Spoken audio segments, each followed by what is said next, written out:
Hello and welcome back to Classic MGB. Now today we're at the NEC at the Practical Classics Restoration Show.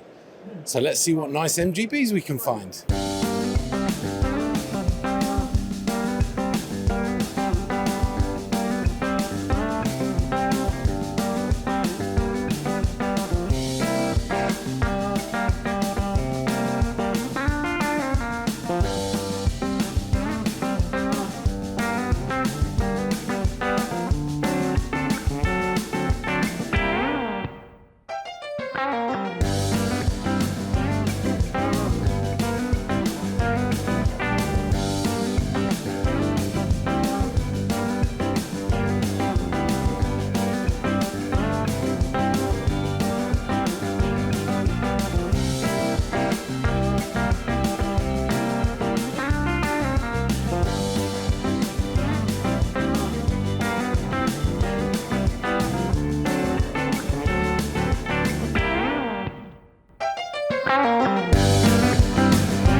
Here we have a very interesting MGB.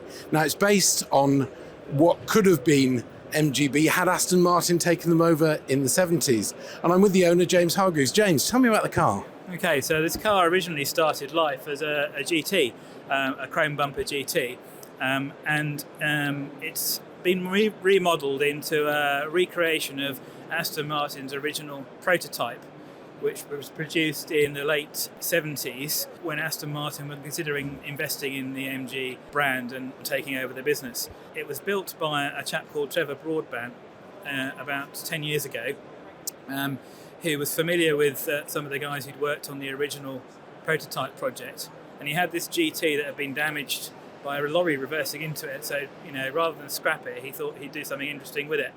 And so he started off by cutting the top off, and remodelling it and putting on the Roadster back end, and then he worked off photographs that he'd got from the original project, from Keith Martin, who was the project manager at that time, to rebuild this prototype copy.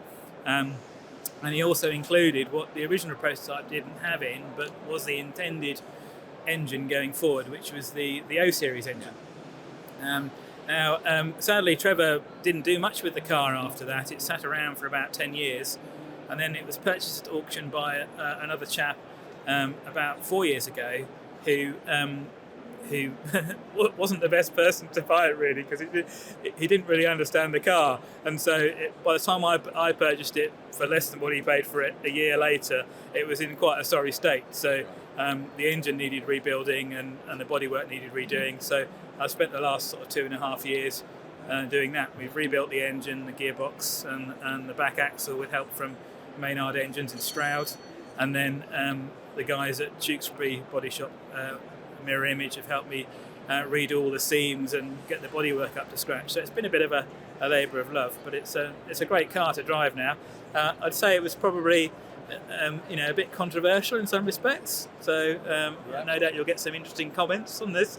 Absolutely, yeah. I mean, it certainly looks an absolute beautiful car, but it's unusual because you say it was chrome bumper originally. It was, yeah. So it's a 74 plate chrome bumper originally, and now you can see it's got rubber bumpers on, so it must be one of the very few cars that has that happen to it. So why did you do that? To make it more authentic, to make it like the Aston? The original design was very much on a combination of the original rubber bumper with adding some of the chrome back in, because people had objected to the rubber bumpers when they came out. So Aston Martin and William Towns had decided that adding a bit more of that chrome back in would help the car sell going forward. And I think it would have done, actually. I think it would have worked really well.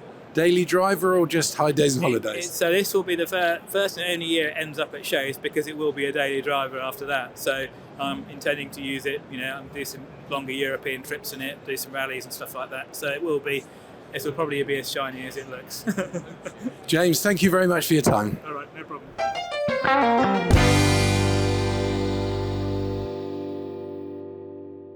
So there you go. There's the Resto show at the NEC. and a few of the MGBs that were here. If you get a chance to go to the show next year, well worth a try.